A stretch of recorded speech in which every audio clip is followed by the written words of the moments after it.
ঈদের দিনে ওর আবার বহর কত, চোপার জোর কত, জুতা থাকলে ওদের মুখে মেরে দেওয়া দরকার। বিশ্বনবী বলছেন যারা রোজা রাখে না তারা যেন ঈদগাহে না আসে, তাদের ঈদগাহে কোনো আনন্দ নাই। ঈদের আসল আনন্দটা কি সেটা এরা বুঝে না।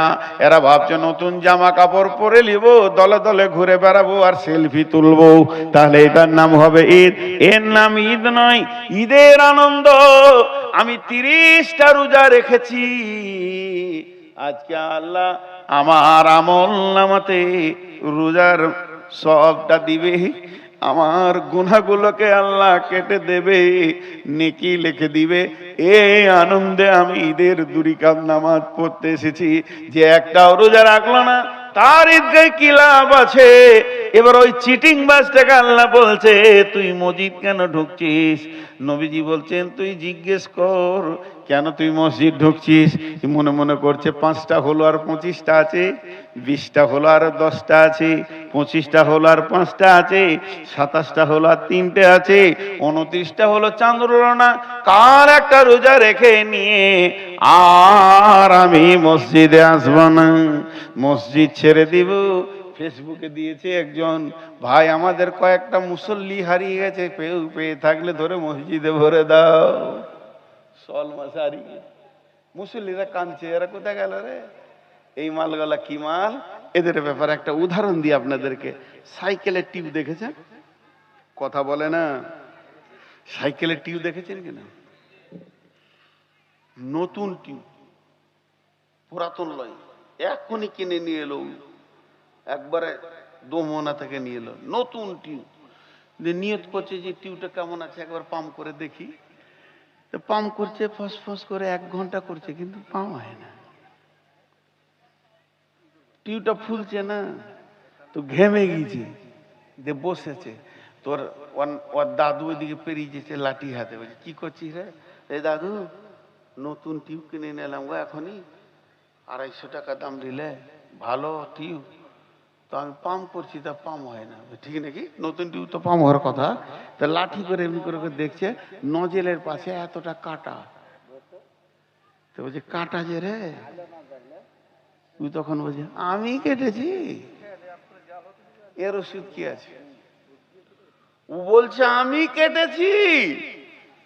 টিউব কেটে তারপরে পাম্প দিতে শুরু করেছে। আপনারা বলেন পাম্পটা কখন হবে? 1 ঘন্টায় হবে? কথা বলেন 1 ঘন্টায় হবে? 1 সপ্তাহ করলে হবে কি? সারা জীবন করলেও হবে না, সূরা ইয়াসিন পড়ে করলেও হবে না। টিউবটা যেমন পাম্প করা সম্ভব নয়, নিজে কেটে ওই টিউবটার লিকটা না সেরে নিজে কেটে নিজেই সিরিঞ্চিতে পাম্প মারছে, যেমন পাম্প হবে না। যে লোকটা রমজানে মসজিদ ঢুকছে এই নিয়ত করে ঈদের পর আর মসজিদে আসবো না, ওর একটা রোজা কবুল হবে না, একটাও নামাজ কবুল হবে না। ও একদিকে লিক মেরে দিয়েছে, একদিকে নিয়তটা করে নিয়েছে রোজার পর আর আমাকে মসজিদে পাওয়া যাবে না, আমি যেমন কার ছিলাম তেমন হয়ে যাব। এর একটাও রোজা কবুল হবে না, একটাও আর গুনাহ মাফ হবে না। ফালতু ফালতু মসজিদ যেছে আর আসছে। বুঝে এলো? এহতেসাব 2 মিনিট। এহতেসাব বা মানা ইখতিলাস, কথাগুলো একটু বোঝার চেষ্টা করেন। আমি আরেকটা উদাহরণ দিই। আমি হঠাৎ করে বিকেল বেলায় শ্বশুর বাড়ি যে আমার শালাকে বলছি 10,000 টাকা 10 লাখ টাকা দেন তো ভাই। কেন? বলছে রাস্তার ধারে একটা জায়গা পেয়েছি, 25 লাখ টাকা দাম, ও আমার 15 লাখ আছে, আর 10 লাখ পেয়েছি না, দাও ভাই আমার ওই জায়গাটা তোমার বোনের নামে আর আমার নামে করব। এর মনে মনে ভাবছে যে যাক গা, বোনেরও তো 10 কাঠার মধ্যে 5 কাঠা হচ্ছে, দি। তো 10 লাখ টাকা, আজকে হচ্ছে বৃহস্পতিবার আর এই শুক্রবার আর শনিবার 3 দিন তো ব্যাংক বন্ধ আছে, রবিবার তো এমনি ছুটি।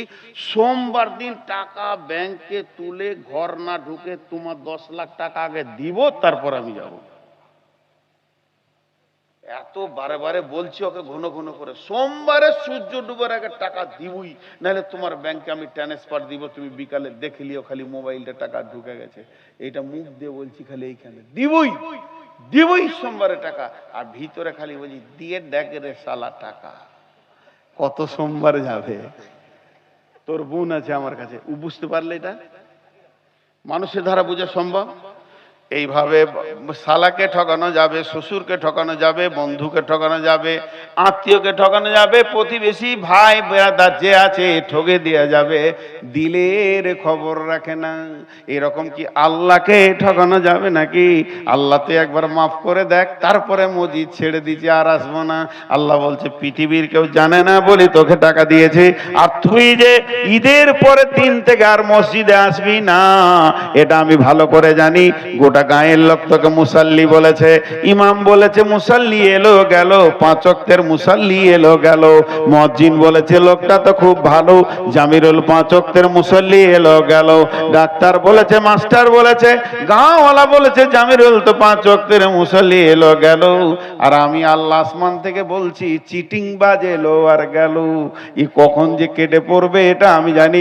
একটাও গোনা মাফ হবে না, আর একটাও নেকি পাবে না। রোজা একটা এমন ইবাদত, যতজন রোজা রাখে আমার জন্যই রাখে। তারা যে খাওয়া ছেড়েছে সেটা আমার জন্যে, তারা পান করা ছেড়েছে আমার জন্যে, দিনে বিবিকে ব্যবহার করে না সেটা আমার জন্যে।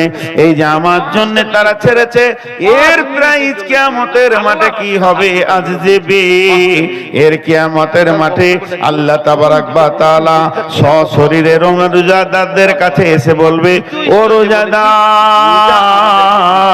হাসরবাসী, তোমরা যারা রোজাদার আছো তোমাদের প্রাইজ তোমাদের সামনে দাঁড়িয়ে আছে, তোমরা তোমাদের প্রাইজকে গ্রহণ করে নাও। ওদের প্রাইজ হচ্ছে স্বয়ং আল্লাহ।